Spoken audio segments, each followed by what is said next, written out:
48 hours. That is the length of a weekend trip. It's the time it takes to fly around the world twice. But right now, for the first time in 30 years, 48 hours is the only thing standing between the world we know and a conflict that will burn the global economy to the ground. Yesterday, the Islamabad Accord didn't just stumble, it shattered. While the mainstream media was busy talking about diplomatic setbacks, Vice President JD Vance was already on a plane back to D.C. He didn't leave a business card. He left an ultimatum. President Trump has confirmed it. If the Iranian delegation doesn't return to the table with a signed, unconditional surrender within 2 days, the U.S. Navy's passive blockade turns into active engagement. Segment 1. Inside the Islamabad Breakdown. To understand why we have 48 hours, you have to understand what happened in the 21 hours that came before. The Islamabad talks were supposed to be the grand bargain. Pakistan, acting as the bridge, put their best diplomats on the line. The U.S. team arrived with a 400-page document covering everything from drone exports to the exact depth of the Natanz nuclear facility. But the atmosphere was one of an audit, not peace.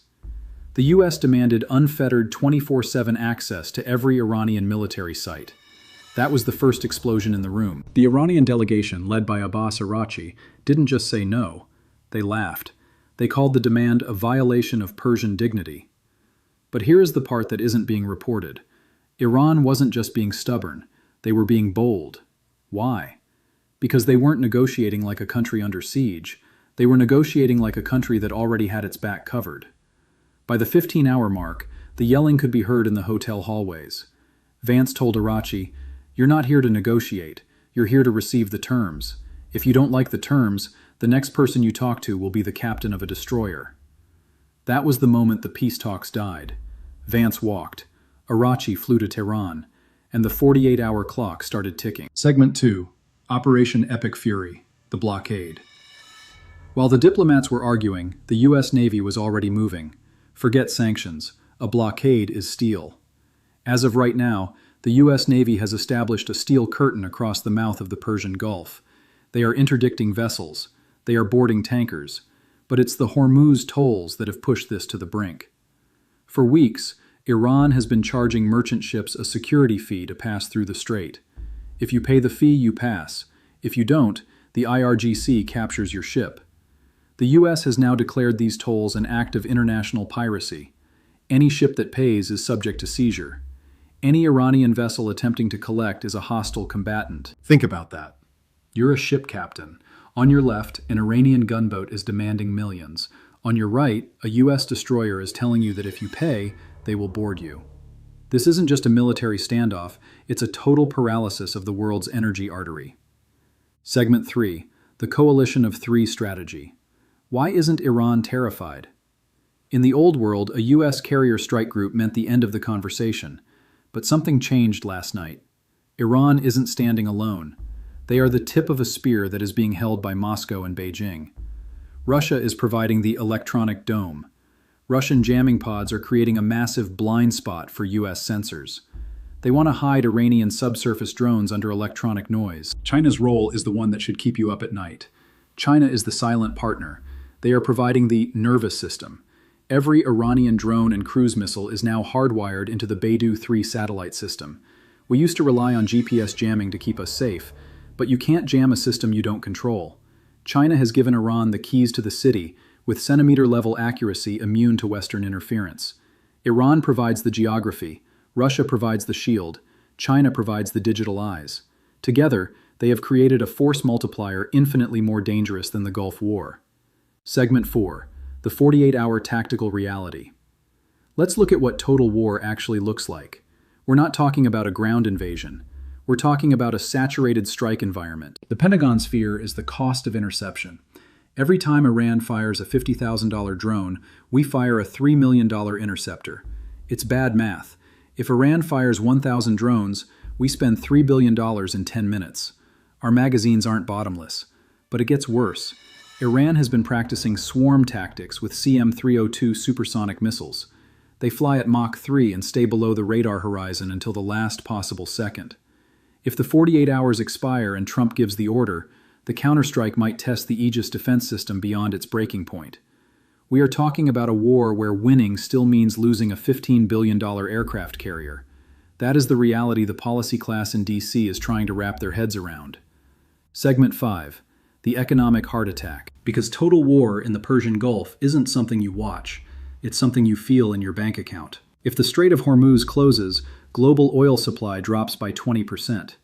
Insurance companies have already drafted war risk clauses.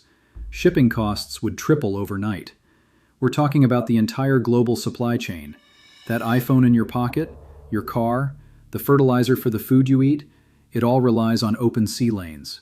The 48-hour warning is actually a message to the American people as much as it is to Iran. It's a preparation for the shock.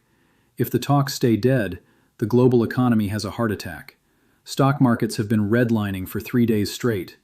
The smart money is already exiting. Segment 9. The energy pivot. As the clock counts down, the world's energy masters are recalculating the cost of survival. We are seeing a frantic activation of strategic petroleum reserves from Cushing to Shanghai. But a reserve is just a buffer. It's not a solution. The potential closure of Hormuz has rendered the green transition talk of Brussels irrelevant overnight. Today, the only thing that matters is the flow of crude. Pipelines that bypass the strait are being pushed to 120% capacity, but they can only carry a fraction of the world's needs. We are looking at an energy map where the old rules of supply and demand have been replaced by the tactical geography of war. The pivot is forced, and it is painful. Segment 10. The Martyr Pacts. To understand why Tehran feels it can survive this, you have to look at the asymmetric doctrine of the IRGC. They aren't trying to build a navy that can match the U.S. Fifth Fleet in a fair fight. They've spent 30 years building a mosquito fleet, thousands of small, fast, explosive-laden boats designed to overwhelm a destroyer's defenses. This is death by 1,000 cuts. They believe that by using geography, tunnels, and deep-water caves, they can create a fortress gulf that even American air power cannot fully dismantle. It is a doctrine of martyrdom and attrition, betting that the American public will lose its stomach for a long, expensive conflict, long before the IRGC runs out of martyrs. Segment 11. Caught in the crossfire. While the West debates ultimatums, the giants of Asia are watching their growth engines stall. In New Delhi and Tokyo, the silence from the capitals is a mask for frantic back-channel diplomacy. India, which relies heavily on Iranian crude and Gulf stability, is caught between its strategic partnership with Washington and its energy survival.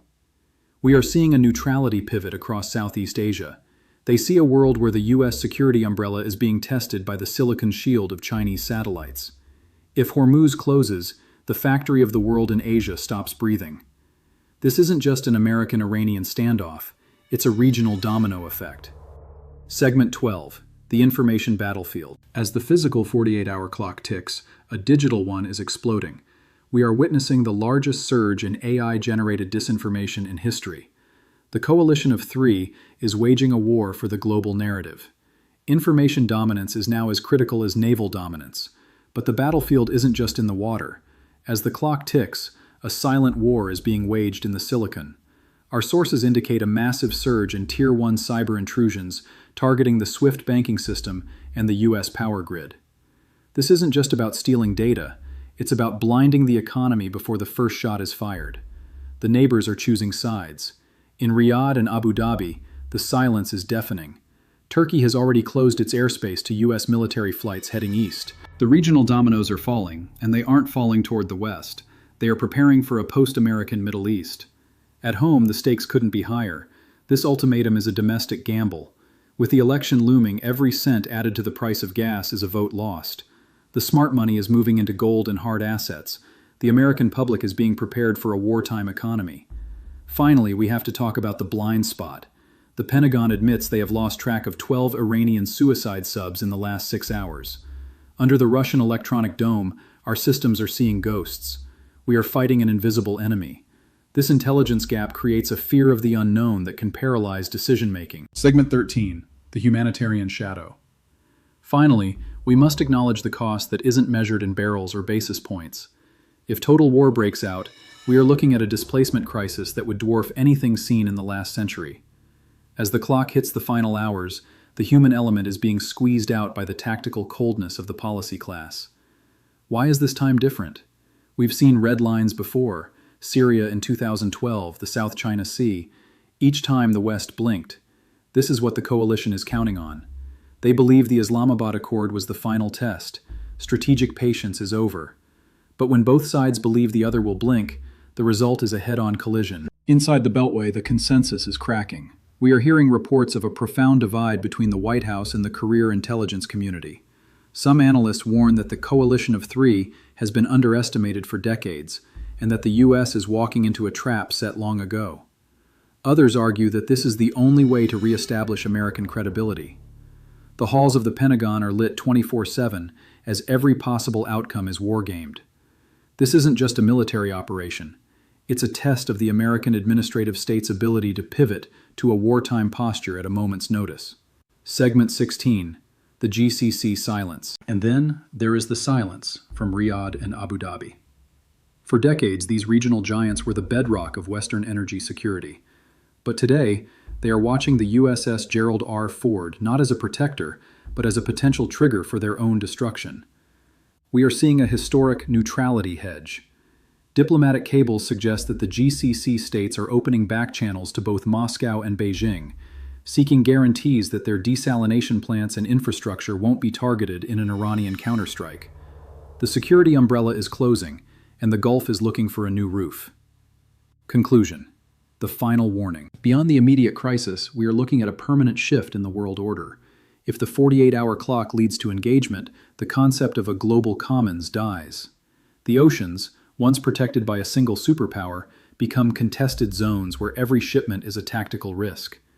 We are entering an era of fortress economies, where nations retreat behind electronic domes and silicon shields.